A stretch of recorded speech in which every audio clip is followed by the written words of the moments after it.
नमस्कार दोस्तों। राजस्थान इंडिया का नॉर्थ वेस्टर्न स्टेट है और इंडिया का सबसे बड़ा स्टेट भी है, जो आज़ादी से पहले ब्रिटिशर्स, राजपूत एंड मुगल्स के राज से और इनके बीच हुई लड़ाइयों से गुजर चुका है। और जब यहाँ राजाओं ने राज किया था तब उन्होंने अपने ऐशो आराम के लिए कई महल और लड़ाइयों के लिए फोर्ट्स बनवाए थे, जो लड़ाई के समय उनके काम आ सकते हैं। इन फोर्ट्स में से कुछ आज के टाइम बर्बाद हो गए और मगर कुछ थोड़े बहुत अभी भी बाकी है। आज ऐसे ही फोर्ट की हम बात करने वाले हैं जिसका नाम है जयगढ़ फोर्ट। इस फोर्ट में 300 ईयर्स की हिस्ट्री जुड़ी है। राजपूत से लेकर मॉडर्न हिस्ट्री तक की कहानियां इस फोर्ट से जुड़ी है। जयगढ़ फोर्ट को राजा सवाई जयसिंह सेकंड ने 1726 में आमेर के फोर्ट से थोड़ी डिस्टेंस पर बनवाया था।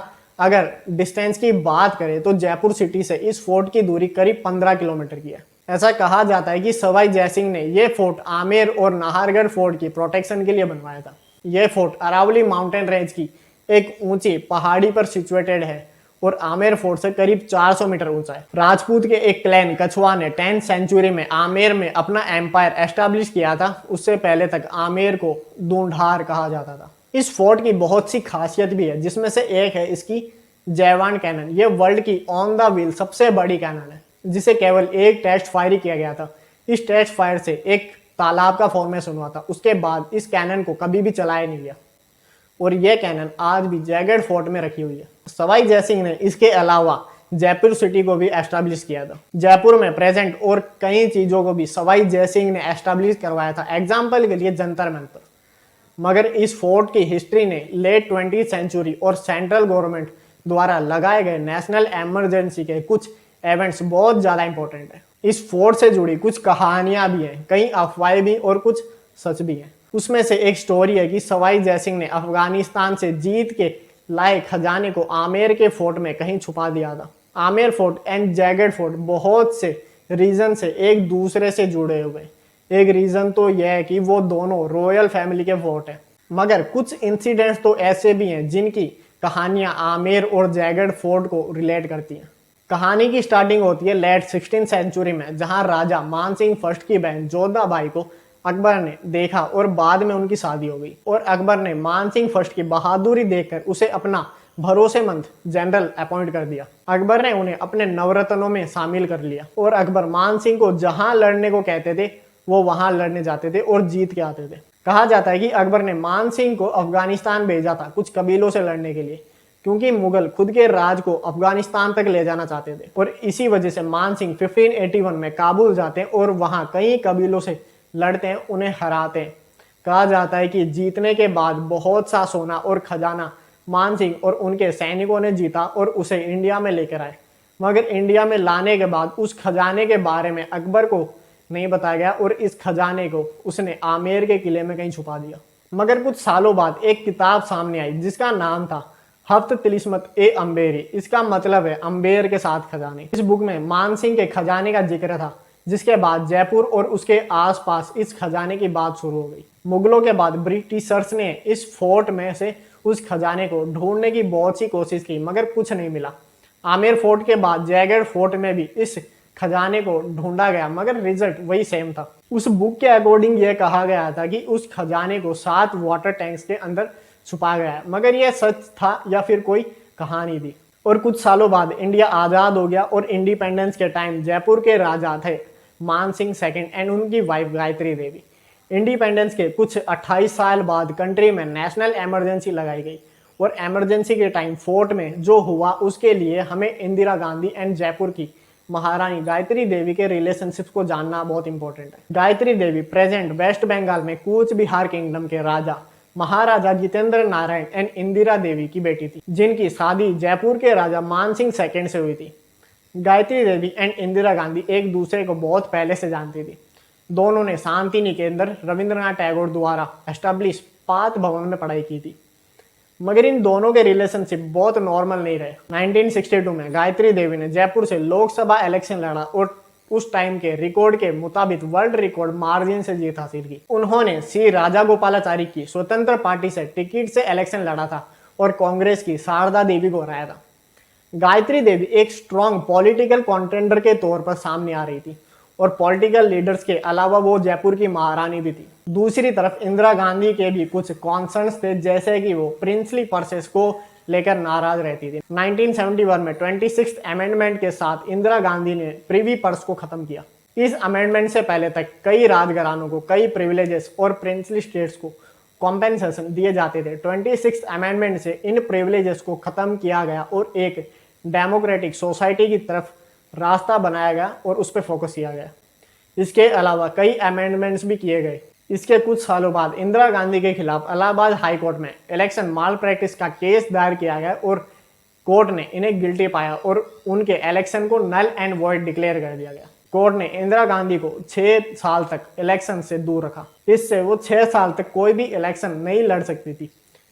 उसी के चलते गुजरात में नवनिर्माण आंदोलन शुरू हुआ। 1974 में जेपी मूवमेंट स्टार्ट हुआ against government misrule and corruption. George Fernandes ने 1974 में रेलवे की प्रोटेक्शन लीड की, जिसके कारण करीब 3 हफ्तों तक रेलवे बंद रही। इस तरह इस पॉलिटिकल वॉलेटाइल सिचुएशन के चलते 25 जून 1975 को नेशनल इमरजेंसी इंपोज की गई। प्रीवी पर्सेस को हटाने का डायरेक्ट रिलेशनशिप जैकेट फोर्ट से है और इमरजेंसी लगाने से इस खजाने को ढूंढना और आसान हो गया था, क्योंकि इस टाइम इंदिरा गांधी ने ऑथोरिटेरियन रिजाइन चलाई और कई लीडर्स, जर्नलिस्ट, क्रिटिक्स और अपोज करने वाले नेताओं को जेल में भेज दिया था। इसी दौरान उन्होंने गायत्री देवी को भी 6 महीनों तक तिहाड़ जेल में रखा था। इंदिरा गांधी उस टाइम बहुत से स्ट्रॉन्ग स्टेप्स ले रही थी, रजवाड़ों से लेकर नेताओं तक।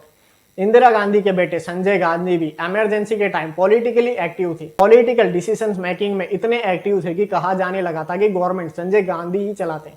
हब तिलस्मते ए अंबेरी बुक में जो लिखा था वो अब लीडर्स के कानों तक भी पहुंचने लगा था। इमरजेंसी स्टार्ट थी और गायत्री देवी जेल में थी। अब इंदिरा गांधी के पास अच्छा मौका था कि वो आमेर के फोर्ट में उस खजाने को ढूंढ सके। 10 जून 1976 इमरजेंसी के करीब 1 साल बाद जयगढ़ फोर्ट में income tax, police and army की टीम्स पहुंचती है और इन्होंने जयगढ़ फोर्ट में खजाने को ढूंढना स्टार्ट किया। मगर जो खजाना था वो आमेर फोर्ट में था, तो क्यों ये जयगढ़ फोर्ट में उस खजाने को ढूंढ रहे थे? इसके पीछे का रीजन था कि 1592 में बना आमेर फोर्ट और 1726 में बना जयगढ़ फोर्ट एक कैनल से अटैच था। ये बात सामने आई तो गवर्नमेंट ने कहा कि तलाशी तो जयगढ़ फोर्ट की हुई है, मगर असलियत में खजाना आमेर फोर्ट में ढूंढा गया था। जयगढ़ फोर्ट की तलाशी में जयगढ़ फोर्ट बुरी तरह से तहस महस कर दिया गया था और रिपोर्ट्स के मुताबिक कर्फ्यू का माहौल था।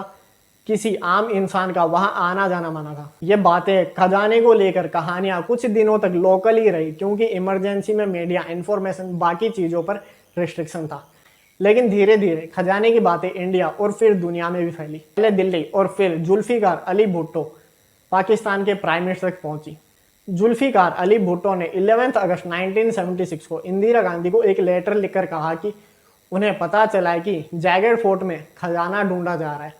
अगर ये खजाना मिलता है तो पाकिस्तान को उसका हिस्सा भी दिया जाना चाहिए। अब क्वेश्चन ये है कि अगर इंडिपेंडेंट इंडिया में कोई खजाना मिलता है तो उस पर पाकिस्तान का हक कैसे हुआ? भुट्टो ने कहा कि जब इंडिया और पाकिस्तान का सेपरेशन हुआ था तब इस खजाने की कोई इंफॉर्मेशन थी ही नहीं, और 1947 के एक एग्रीमेंट के मुताबिक फ्यूचर में अगर 1947 से पहले मौजूद किसी चीज का पता चलता है तो उस पर पाकिस्तान का हक होगा, क्योंकि पहले दोनों कंट्री एक ही थे।